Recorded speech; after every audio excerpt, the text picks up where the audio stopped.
Shalom, my friends. Welcome to this video where we are going to debunk the virgin birth, notoriously quoted in the book of Matthew. So, we're going to do this in the most efficient way possible.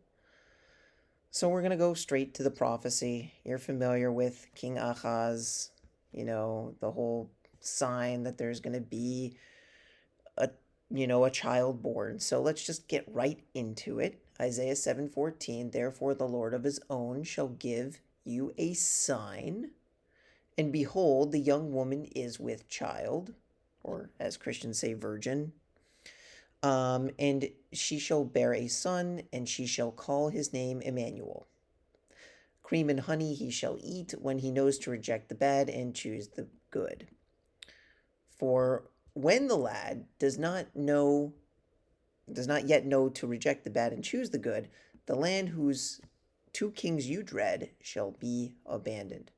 Okay, so that is the prophecy. We know the context if you're familiar with this. That's what the sign is for. So, if we go to the very next chapter, you see something very similar. Isaiah says, I was intimate with the prophetess, and she conceived, and she bore a son. And the Lord said to me, call his name Maher-Shalal-Hash-Bas. Interesting. Why in the very previous chapter, just a chapter ago, there was a prophecy about a son being born. And then in the very next chapter, a son is born. How about that? And then it says, for when the lad does not know to call father and mother, the wealth of Damascus and the plunder of Samaria shall be carried off before the king of Assyria. Huh. How about that? Very similar. For when the lad does not know to reject the bad and choose the good, the land whose two kings you dread shall be abandoned. Huh. Who would have thought? And that's exactly what King Ahaz is concerned about if you read the context of the chapter. Of course, you probably already know that if you're watching this video. So, you're probably wondering to yourself, well, the son was born, right? It's concerning, the kings that he's afraid of. So there you go. That's the sign. That should be the slam dunk, but if you have any more questions about this. Oh, and by the way, just before we get to the slam dunk, you have Immanuel, right, being mentioned again here regarding the idea of the king of Assyria coming to attack the kingdom of Judah, right? It says, therefore, the Lord is bringing up mighty massive waters, the king of Assyria. So that relates to this prophecy regarding Immanuel, right? Which is a very time-bound prophecy to the, when Isaiah was making this prophecy. But if you're still not convinced that this sign is reaching, at least some level of immediate fulfillment in the generation of Isaiah, why don't you just ask Isaiah himself? Just look at Isaiah chapter 8, verse 18. It explicitly states, behold, I and the children whom the Lord gave me for signs and for tokens in Israel from the Lord of hosts who dwells on Mount Zion. There it is, my friends. Literally, the children born to Isaiah, who God gave him, those are the signs for tokens in Israel. So, obviously, this is the slam dunk, right? There's nothing more to be said. This should be the end of the argument if you're having any sort of debate with a Christian. Now, notice, I didn't even mention anything about, what you're traditionally, typically that comes up in these conversations about the alma betula debate. And there's a reason for that, because you don't even need to go into that.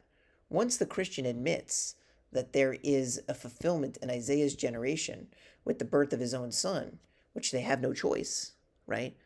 If they, argue, sometimes they say, oh, well, it has to be a miraculous sign. It has to be about a miracle, right? But it's not about a miracle, right? We know for a fact that the son, it doesn't have to be a miraculous birth, because Isaiah tells us himself that his son is a sign for Israel. So it doesn't necessitate the idea that the son must be born of a virgin or must be born in some spectacular way, right? In addition to that, if they admit that, okay, this has fulfillment in Isaiah's generation, you win, Jews, we'll admit, we'll give you that. Well, then they have to admit that the word alma is not exclusive to a virgin. So then you don't even have to get into the debate about what the word alma means versus the word betula, because they are admitting that the word alma in this context does not refer to a virgin, but rather Isaiah's wife, as Isaiah explicitly says. So that should be the end of the debate. But of course, Christians love to change the goalpost, right? So they will inevitably challenge you on the meaning of the word. All of a sudden, they become experts in Hebrew and they claim that they know Hebrew better than you. So how do you deal with that? So one of my favorite ways to deal with that is to show them Deuteronomy chapter 22, because context is king. If you're debating about the meaning of a word, I think the context should dictate what that is instead of looking up your favorite historian or your favorite linguist. If you actually look in the Tanach, we don't have to quote from anyone else, right? And you see in Deuteronomy chapter 22, the discussion is specifically about virginity. It says, if a man takes a wife, is intimate with her, and despises her, and he makes libelous charges against her and gives her a bad name, saying, I took this woman, and when I came to her, I did not find any evidence of virginity for her. Then the girl's father and her mother, obtain evidence of the girl's virginity. They take it out to the elders of the city and the gate, right? This is literally discussing the context of virginity, where they spread a garment out in front of the elders of the city. This is like physical evidence of this. Guess what word is used rampantly throughout this passage? Betula. Betulim, right? That's the word that is used for some form of the word betula. Guess what word is completely absent from this passage? That's right. The word alma. The Hebrew word alma, right?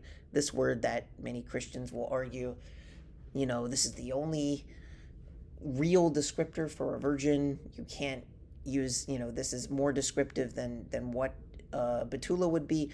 If that were the case, then why, when we're talking about an unambiguous contextual situation, when we're concerned about a woman's virginity, a girl's virginity, why would the word alma be completely absent from Deuteronomy chapter 22 when discussing the physical evidence of virginity? Why would you use alma to describe a virgin when within the context of Deuteronomy 22, when you're discussing the physical signs of virginity, why would you use the word alma to describe it when in the Torah it explicitly uses the word betula over and over and over again? If you don't believe me, just look up your concordance, right?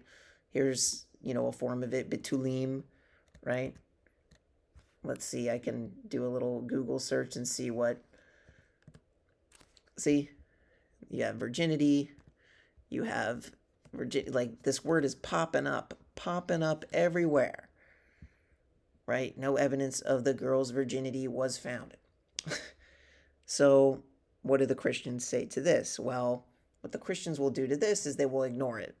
And they'll say the word alma only appears like, what was it, like 7 or 9 times, something like that. I can't remember exactly, but it's a small number of times. And they'll use that to their advantage to try and say there's no instance where it's used in the context that isn't a virgin. Or sometimes they'll use the argument that it only applies to women who are unmarried, right? Which, of course, that is a fallacy if we look within the context of Isaiah chapter 8, where Isaiah's wife would be considered to be the alma described in Isaiah chapter 7.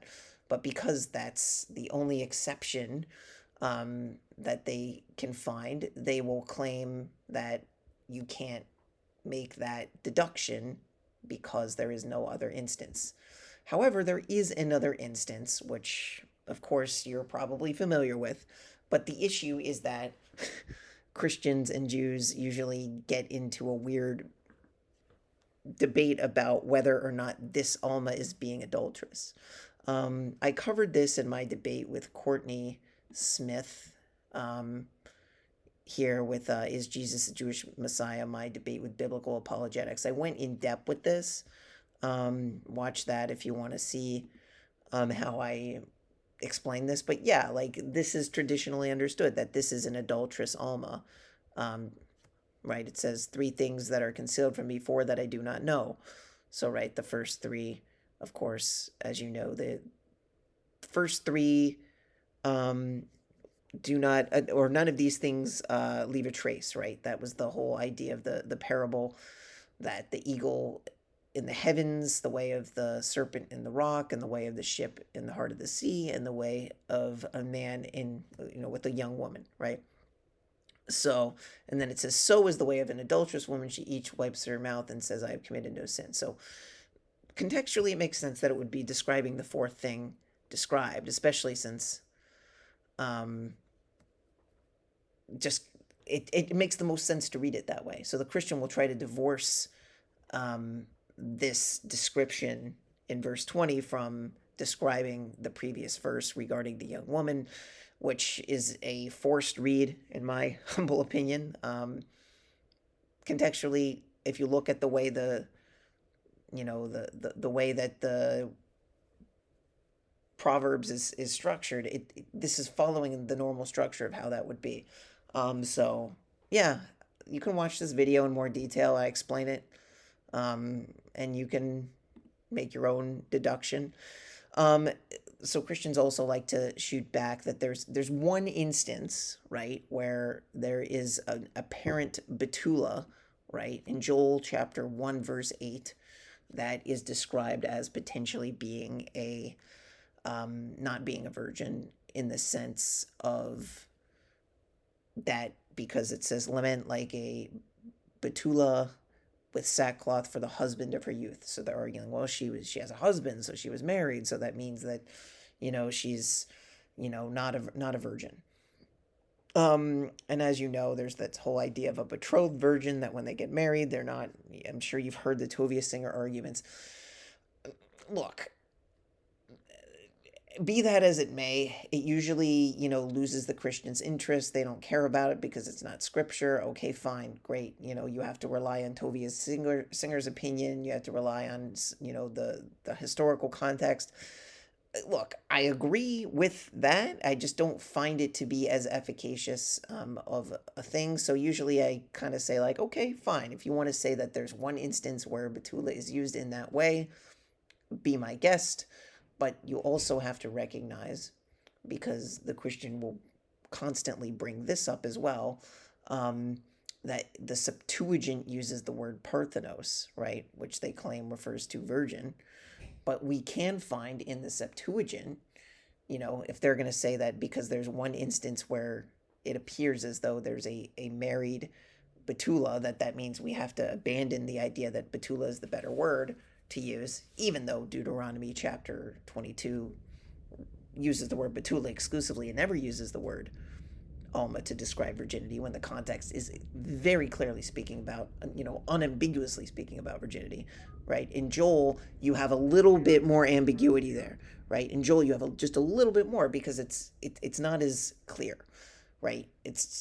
You could make the argument that it's not an actual sexual act because of the fact that there's there's mourning, there's an irony, there's this idea that maybe she didn't actually have sexual relations with her husband in that context. Maybe that's why it's such a mournful context, right? This isn't describing something very specific, and there's a little bit more wiggle room to understand what's happening there. But because there's a possibility, the Christian doubles down on this, and they basically say, oh, here's the exception. So I like to throw it back on them and say, well, okay, since you're so concerned with Parthenos being in the Septuagint, if you go to Genesis chapter, I think it's 34, you have Dinah, and it uses the word Parthenos in the Greek to describe Dinah after she was violated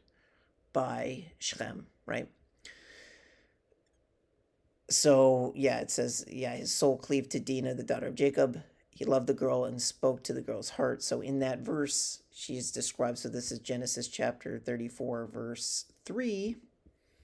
You have the word Parthenos to describe Dinah after she was violated. G 39:33. Parthenos. Parthenos. So there you have it. So the Christian can't have their cake and eat it too, right? They want to say, oh, look, here's one instance where it's used in a way that might have a possibility of referring to a non-virgin with the word betula. Okay.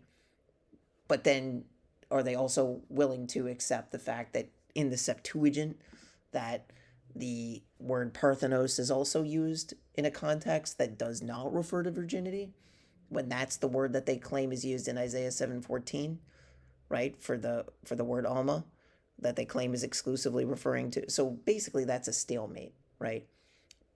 What are they, because there's one instance in each case. Fine. So one thing that Christians will commonly do, and this is another stalemate that they'll bring up, is they'll say, well, Isaiah's son wasn't named Immanuel, right? To which the obvious answer is, well, nor was Mary's son. Jesus wasn't called Immanuel, by his mother either, right? If you're going to be hyper literal with that. Now, that's why I brought up Isaiah 8:8, because of the fact that it does use the word Immanuel in the context of that. Isaiah was speaking regarding the king of Assyria. And that also relates back to 2 Chronicles. Sorry, I thought I had this up. Yes, I do have it. 2 Chronicles chapter 32 regarding King Hezekiah. And it says, be strong and courageous and do not fear and do not be dismayed because of the king of Assyria, right? Well, that fits like a glove with Isaiah 8:8, right? Regarding the king of Assyria coming. And then it says, and because of all the multitude that is with him, because he who is with us is greater than those with him, right? Immanuel, right? So there is the connection, right, to Immanuel regarding the king of Assyria, and I guess that was taking place during King Hezekiah's reign. Now, what's interesting about that is that while this was supposed to be fulfilled during the time of King Ahaz, which it did, what was going to be happening, right, regarding the sign, was that the king of Assyria was going to destroy the two kings who King Ahaz dreads. So this is speaking about further along the line beyond that, when the king of Assyria comes to attack Judah, right? So it's more to the prophecy, and that's how Immanuel is even connected to the king of the destruction of the king of Assyria. And by that point, Isaiah's son would have already been born. So that's how it all connects together. But yeah, when you look in Isaiah 7, it's really important to recognize that this sign must be, at least in its immediate context, it must be fulfilled within Isaiah's generation. And if you can get a Christian to admit that, then you won, because then they have to admit that the word alma does not refer exclusively to a virgin, and then in theory you shouldn't have to deal with any of the Septuagint nonsense that they will inevitably bring up. But of course you will, but at least you'll know that you have won the argument. Now, when I did my debate with Courtney, she came up with this strange argument about 65 years or something. which was ridiculous because if you apply the 65-year limitation to the prophecy, then Jesus wouldn't fit either. It does speak about a 65 years, but it's speaking within for one thing, it doesn't give us the exact date that Isaiah's son was born. It didn't give the exact date that Isaiah's son was born, right? So he could have been born between any of those times within the context of Isaiah chapter 7, right? And chapter 8, like he didn't have to be within the 65-year time frame, like like think about it, like he could have been born at the beginning or the end. It doesn't say the exact year. So why would we force the prophecy to make it seem like he's going to be too old to fulfill it because it says that he's supposed to be young? I think that's what Courtney was trying to argue. It was very silly and didn't really make any sense. But anyway, and I guess the final thing that will come up is they'll try to bring up rabbinic commentaries like Shir Hashirim, where I believe they claim that Rashi uses the word alma to refer to virgins. And this may be true, but here's the funny thing.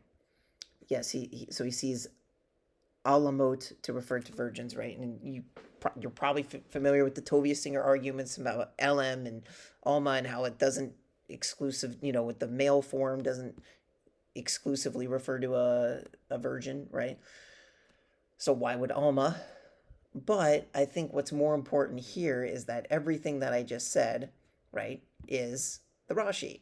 So if anyone brings up Shir Hashirim and says, oh, this is, Rashi agrees that the word alma only refers to a virgin, all you have to do is, at the end, the big reveal. Okay, so now that you want to hear what the rabbis have to say, well, guess what? Rashi says exactly what I just presented, that Isaiah 8:3 regarding, and I was intimate with the prophetess, is the fulfillment of Isaiah 7:14. So that is the big reveal. And then he also gives the timeline, right? With the two kings he dreads, right? So that is how you completely eviscerate the Christian argument regarding the supposed virgin birth, right? There's really no way any Christian can come out of this with any sort of semblance of believing, what they believe about Jesus and excluding the, Isaiah's son from being within that fulfillment. So that is the way I do it. And I think it's the best way personally. Don't get into the Alma Betula debate if you don't have to. If you're dealing with a higher level missionary, they're going to try to play gatekeeper and pretend like they know Hebrew better than you. But at the end of the day, it's Isaiah's word against theirs. Because what does Isaiah say? He says, "Behold, I and the children whom the Lord gave me for signs and tokens in Israel from the Lord of hosts who dwells on Mount Zion," right? He makes it very clear that those signs are his own children, including Mahal Shahar Hasbas, who was Immanuel, according to Isaiah 8:8, within the context of the king of Assyria being destroyed within the timeline and the time frame of what this is, and also with regards to what the Rashi says. So the rabbis agree. I hope this video has been a blessing to you all. Shalom Aleichem.